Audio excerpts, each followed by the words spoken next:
മഹാകുംഭമേളയിൽ സ്നാനം നടത്തി ബി.ജെ.പി. നേതാവ് നൂപുർ ശർമ്മ. പ്രയാഗ്രാജിലെ ത്രിവേണി സംഗമത്തിലാണ് നൂപുർ പുണ്യസ്നാനം നടത്തിയത്. വിവരങ്ങളുമായി ഗൗതം അനന്തനാരായണൻ ചേരുന്നുണ്ട്.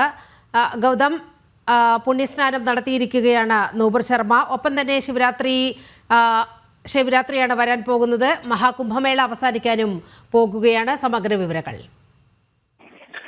നീലിമ, ഇന്നിപ്പോൾ ഉച്ചതിരിഞ്ഞാണ് ത്രിവേണി സംഗമത്തിൽ നുപുർ ശർമ്മ എത്തി സ്നാനം നടത്തിയത്. നമുക്കറിയാം, നുപുർ ശർമ്മ കഴിഞ്ഞ കുറെ നാളുകളായി പൊതുവേദികളിലും പൊതുപരിപാടികളിലും എത്താറില്ല. ബി.ജെ.പി.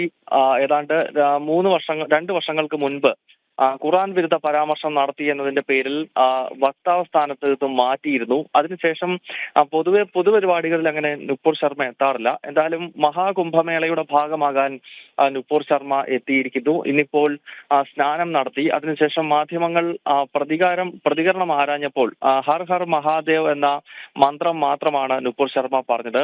എന്തായാലും നുപുർ വളരെ വൈകാതെ തന്നെ തിരിച്ച് സജീവ രാഷ്ട്രീയത്തിലേക്ക് എത്തും എന്ന വലിയ പ്രചരണം ശക്തമാണ്. ബി.ജെ.പിക്ക് അകത്ത് തന്നെ ഇത്തരം പ്രചരണം നടക്കുന്നുണ്ട്. ഒരുപക്ഷെ വളരെ നിർണായകമായ പദവികളിലേക്ക് നുപുർ ശർമ്മ മടങ്ങി വരും എന്ന സൂചനകൾ നിലനിൽക്കുന്നതിനിടയിലാണ് ഇന്നിപ്പോൾ ത്രിവേണി സംഗമത്തിലെത്തി സ്നാനം നടത്തി നുപുർ ശർമ്മ പ്രയാഗ്രാജിൽ നിന്നും തിരികെ ഡൽഹിയിലേക്ക് മടങ്ങിയിരിക്കുന്നത്. എന്തായാലും ബി.ജെ.പിയുടെ പ്രവർത്തനങ്ങളിലേക്ക് വളരെ സജീവമായി വീണ്ടും മടങ്ങുമെന്ന സന്ദേശം കൂടിയാണ് ഇന്നത്തെ ഈ ഒരു സ്നാനത്തിലൂടെയും നൽകുന്നത് എന്ന് വേണം മനസ്സിലാക്കാൻ.